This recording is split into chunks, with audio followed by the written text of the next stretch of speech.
Hello, everybody.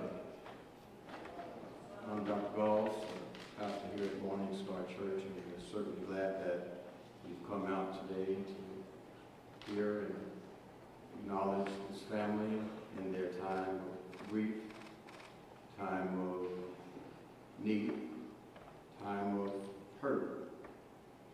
But we do know and realize that there's work to be done. I want to start by informing you that we're really troubled by what is a perceived corruption in our own police department. And I think it was exposed during this trial. I think it was exposed because there was apparent collusion between Officer Shelby and the powers that be. It would appear that she was versed and rehearsed with the time that lapsed after the killing until her first interview. Some of the things that transpired were unheard of and are not normal in the investigative process. And we're not ignorant to these wrongs that we feel like have been done in reference to the system. I'm further discouraged that the news media is painting a picture that the system worked. The reality is that the system is broken. And the system continues to allow it to be just us instead of justice. And we can't sit quietly or retreat into the corner and lick our wounds and accept the status quo. I believe as a community that at some point we're going to have to learn how to stand for something, or like the old idiom says, fall for anything. The Fraternal Order of Peace of Police took sides. Today, as I was fortunate to talk with Michaela on Headline News, she talked about how the union leaders spoke of how now we can have peace, and how now we can just run off into the sunset and be nice little Tulsans. The reality is we're not going to be corrosive. We're not going to be combative. But we will be confrontive.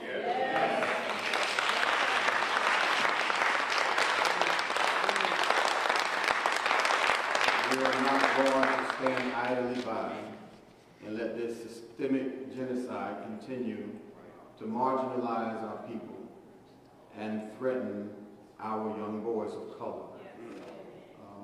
Undoubtedly, the FOP swayed the opinion of the public and maybe even the jury with some of the videos and some of the things that was placed out. The damaging part to that is that the same people who make up the FOP are the very ones who's going to be canvassing our neighborhoods all over again.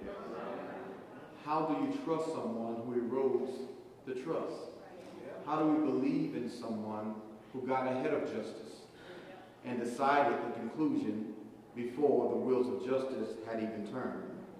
There is a clear double standard in the treatment of African Americans versus the treatment of European Americans. We're all humans. We love everybody. We're not making this a race issue. It is a race issue.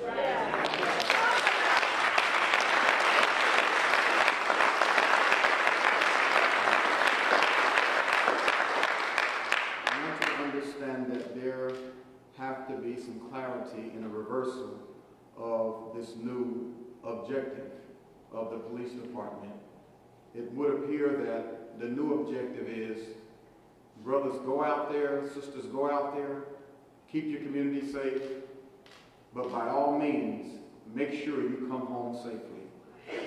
That's a fine narrative, and I applaud that. I want them to come home safely. But when you take that oath of office and you become a protector of the citizens, you put your life on the line, not so that you can get home safe, but so that they that you are sworn to protect and serve gets to go home safe.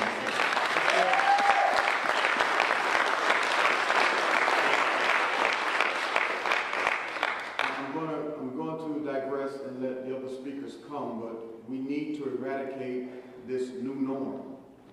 All of a sudden, it's a new norm for black men, black boys, to be killed by those who are sworn to protect and to serve. There's no more shock value. There's no awe. There's no wow. It's just normal. Maybe it's the exposure to social media. Maybe it's because we see it so often. But I refuse, as a Tulsan, as a pastor, and as a community activist, to let the killing of my young brothers be the new norm. As a matter of fact, it's not even a new norm, it's just an exposed norm because it's been going on for a long time.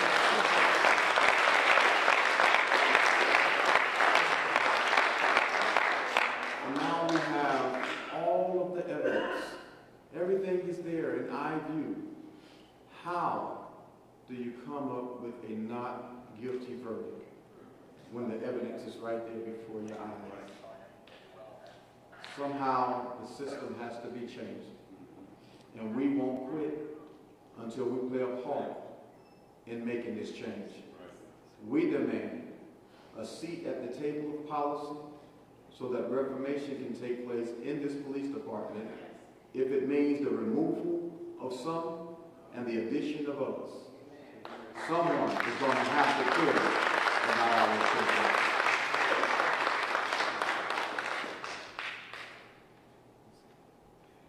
And as I sit down, it is imperative that the city of Tulsa take care of those beautiful children that are now fatherless, that do not have the assistance of their father's income and input in their lives.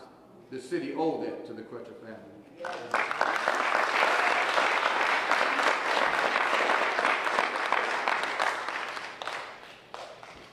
My fellow Tulsans, clergy, colleagues, I stand before you with a broken heart. Broken by having had to witness the brokenness of our city, the brokenness of our judicial system. I stand before you asking that we all participate in the process of really addressing our own brokenness. Some of the narratives that have surfaced around the recent verdict, which allowed a killer to go free. Some of the narratives trouble me very deeply. I heard city leaders saying they are proud of the jury and the decision that the jury made. Well, as a city leader, I'm not proud of the jury. And I'm not proud of the decision that 12 Tulsans made after witnessing an unarmed black man walking away from the police officer with his hands in the air. I'm not proud of that today. I've heard city leaders saying justice has been served. That is a lie. We didn't witness justice on the 4th floor of the courthouse yesterday. We witnessed injustice in its most disturbing form.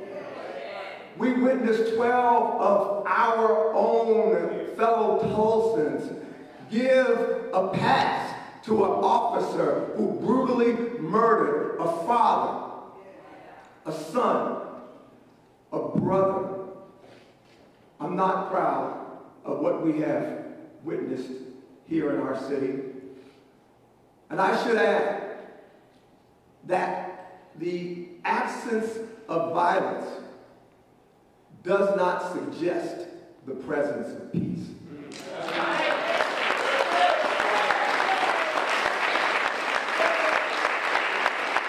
Until this city does right by the legacy and life of Terence Crutcher, there will be no peace. Until we as a city do right by the children, the parents, the siblings of Terence Crutcher. There will be no justice until we stand together and do right by the wrong that has been committed in our city. We will not be whole. We'll remain broken. We'll remain fractured. You know, as I think about the future of our city, I realize that there are so many young men and women, especially African American men and women, who literally are living in fear and disbelief. And we owe it to them to do the work that is necessary to make our city really, really whole. Maybe the defense has rested its case. Maybe the DA has rested their case. But we, the people, we refuse to rest until justice is done. We cannot rest until the life of a black man is measured with the same dignity and respect as the life of any other man, woman, boy, or girl. We will rest.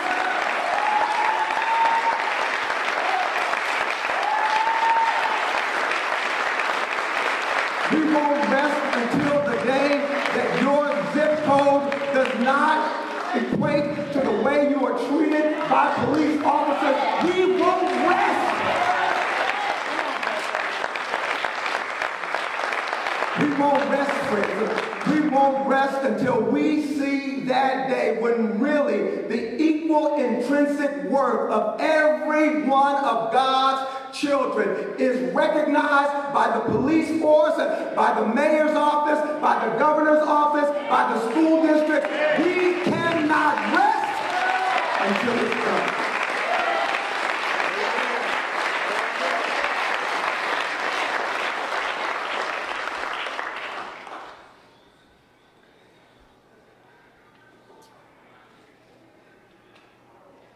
It's been a long, difficult night. A very long night. A sleepless night.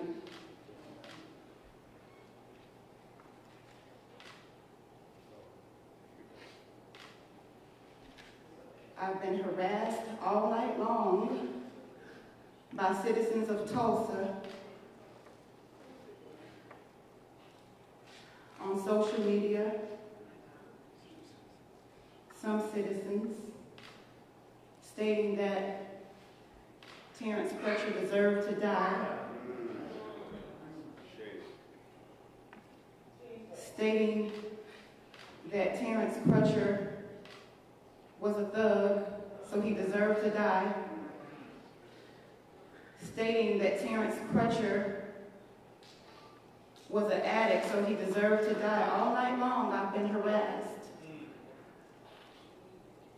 And so for the city of Tulsa to state that we're all one and we're all coming together, I beg to differ. Sat in the courtroom and listened to all of the facts for 8 long days. And all of the facts showed that Betty Shelby executed my twin brother. All of the facts were there.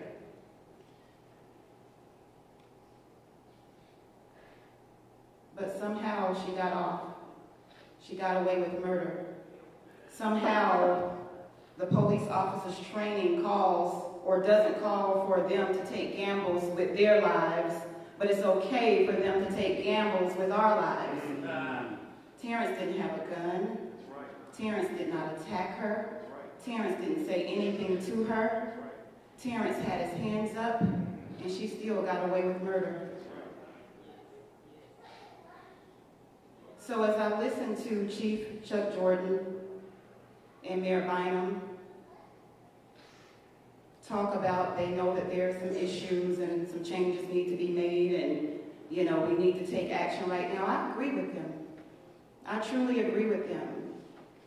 So Chief Jordan and Mayor Bynum, I'm calling for you to right now to terminate Sergeant Dave Walker. We're calling for the termination of Sergeant Dave Walker right now. Sergeant Dave Walker, under oath, stated how he allowed Betty Shelby to testify or interview a little bit different than you or I. He was exposed. He showed how he treated her differently. He let her watch the video before she gave an authentic statement. Yes. Would you all get to do that? No. If you were suspected of a crime? No. Or a murder? No.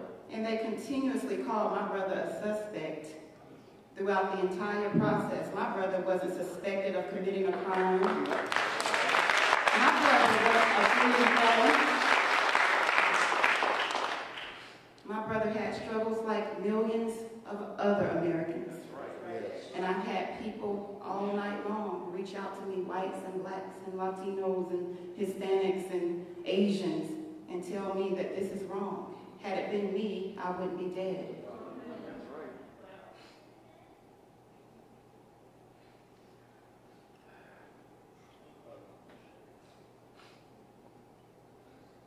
And so we want full justice, and we don't want Terence's name to be considered as just another hashtag. Terence Crutcher's name is going to be that name that invokes change. Terence Crutcher's name is going to be recognition that approves the God. Terence Crutcher's name is going to be that name that reforms this police department here in Tulsa, Oklahoma. They thought that they could bury Terence, but they did not know he was a seed. You see all these seeds? Yeah. They didn't know that he was seeds.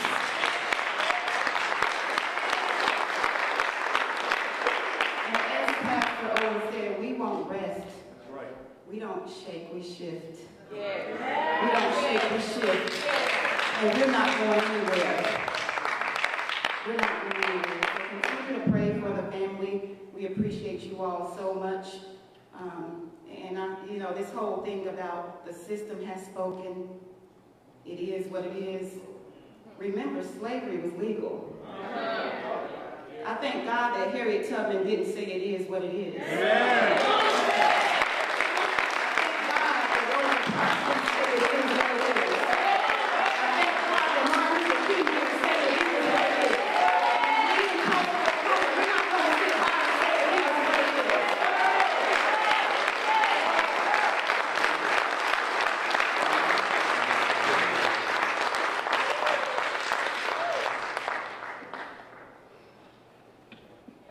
I'm Attorney Benjamin Crump, along with Attorney Demario Solomon Simmons. We have the honor of representing the Crutcher family. And I'm in a state of numbness at this moment because of the video we got to witness the Tulsa police execute Terence Crutcher on September 16th in broad daylight. That's right. And then last night, we got to witness the Tulsa police execute Terence Crutcher again with that verdict. And as I look at Reverend Joey Crutcher and Leanne Crutcher, and as we stand in this church with this diverse clergy, and that should be noted, that this isn't just a black thing or a white thing. This is a right thing, not a wrong thing. That's so important. Martin Luther King talked about it, Demario, that we have a moral responsibility if we're going to call ourselves moral people. Yes. In his letter from the Birmingham jail, when some preachers called him an outside agitator, he wrote from that jail cell and he said, we have a moral responsibility. If we're going to call ourselves moral-minded people, to oppose injustice when we see injustice. When we look at that video, is that not injustice? I mean, we saw with our own eyes and what Dr. King said, your silence is betrayal. In the end, what we remember most is not the criticisms of our enemies, but it's the silence of our friends, the people who were supposed to stand with Terence Crutcher, the people who were supposed to stand with Cynthia Crutcher, the people who were supposed to stand with Leanne Crutcher, the people who were supposed to stand with Terence Crutcher's children. And they were silent and let this injustice happen. And I think about so often how unnatural this is, Reverend Crutcher, that you had to bury your son. Just how unnatural it is. And I have seen President Pruitt all across America.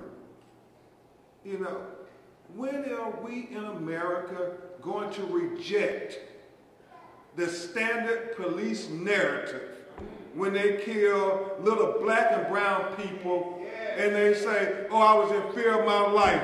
I had to shoot. I had to kill him. They said it with 12-year-old Tamir Rice in Cleveland, Ohio. And you see that video. They shot that baby in less than 1.2 seconds.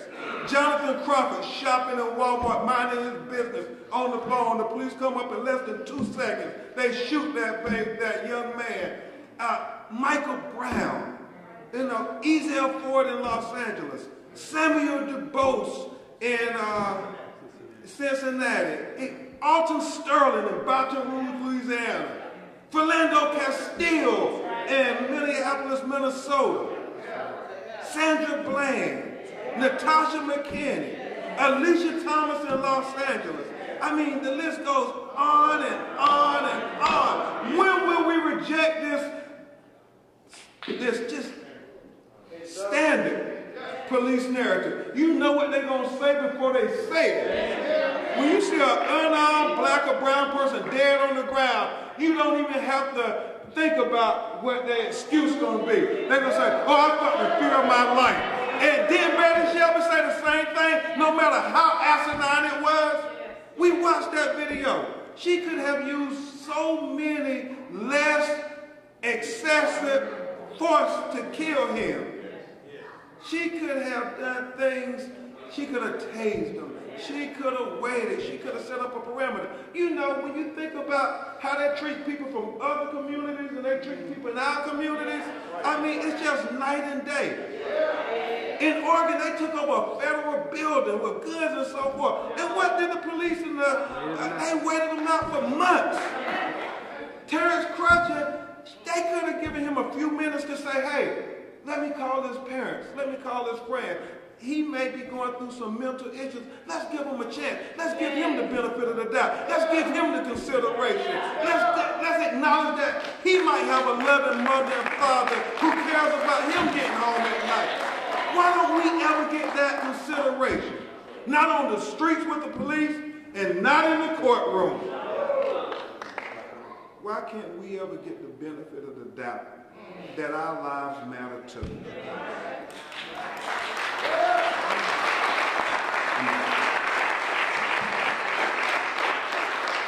I have to conclude like this, because the narrative is the same with the police officers, but the narrative is also the same from the city leadership. Yes. What they always say is, Attorney Crump, or can you and Attorney Simmons, Reverend Ferguson, and with Trayvon and Sanford, wherever we're at, can you get with the parents and can you ask that they keep your community peaceful? And it just slays me because I'm saying, but we didn't commit a violent act. That was your police. Can you get with your police department and make sure they're peaceful?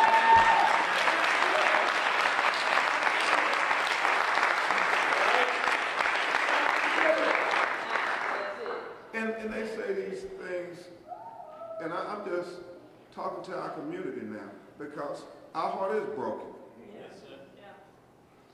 You know, we go on these television shows and the whole world is watching Tulsa right now. I got a dozen calls from New York where people want to interview the family and interview us and talk about where do we go from here. And I'm always reminded of going on a certain cable station. They always would say, well, Attorney Crutcher, now you're not saying that all police officers are bad, are you? You're not saying all police officers are evil or anything like that, because you do know that most of them are good people. Wouldn't you agree? And I always pause when they say that. And I think to myself, man, they're going to try to seize the high ground of morality. I come back and I look at them dead in their eye, and I say, well, now, you're not saying all black people are bad, are you? You're not saying all black people are evil, are you? Because most of them are good people when you agree. We cannot let them have the high ground of morality. They almost as if we deserve this. You heard what Shelby said, that he didn't deserve this. You know, he deserved to get home just like she wanted to get home. And if she would have just had a little patience, both of them would have went home to their family. And we wouldn't be here today. So, Attorney Simmons, we tell Tulsa this as we try to uplift the legacy of Terence Crutcher. Justice Thurgood Marshall said, the basis of the American Constitution is simply this: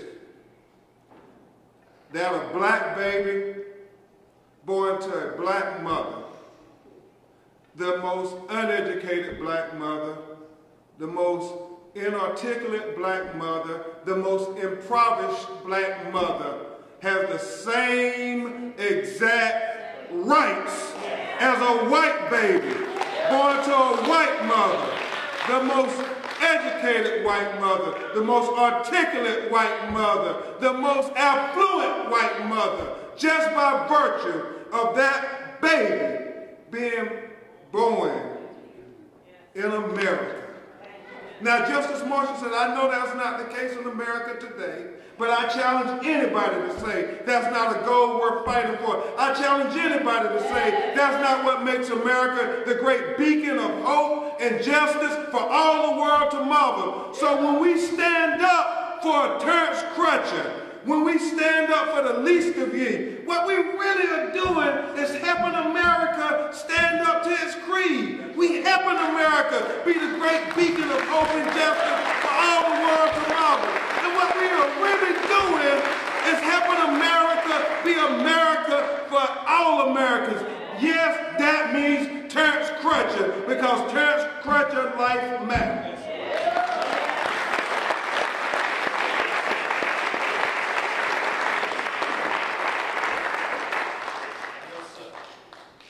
I'm Attorney DeMario Solomon Simmons. And first thing I want to say, it's been an extreme honor and a privilege to have the opportunity to represent this great family. As I look at Terence's kids crying back here, my heart is broken. But I'm encouraged because I know they're praying for me. I'm encouraged to know that we have had literally thousands of people standing with us, yes, marching with us, yes, rallying with us, advocating with us, praying with us, yes, and yes, crying with us. Yes. When I look around here and see all this clergy and community leaders, black and white, Christian and Muslim, elected and non-elected leaders, it lets me know that when we first sat down with the family and told them it was going to be a marathon to full justice. And we said on that marathon to full justice, we wanted an arrest of Betty Shelby. We wanted a prosecution of Betty Shelby. We wanted a conviction of Betty Shelby. We wanted to see the pay to the family and the kids and the parents for the death of Terence. And we wanted reforms, tangible reforms, that would transform this city and transform this nation. That's what full justice is. That's the marathon that we're on. And so the deal, we got the arrest. Let's not forget it. We got the prosecution. Let's not forget it. Unfortunately, the DA and his team, they put together their case, and unfortunately, they were not able to get a conviction. But now it's time for us to put together our case. Put together our case for full justice for this family. Now it's time for us to put together not just the case against Betty Sherry, but the city of Tulsa. Because it was the city of Tulsa that took Terence's life. It was the city of Tulsa who was exposed as a cover-up, according to the DA's office. That's not the Mario Solomon Simmons saying it. It's not the Crutcher family saying it. It's the Tulsa District Attorney's Office saying that.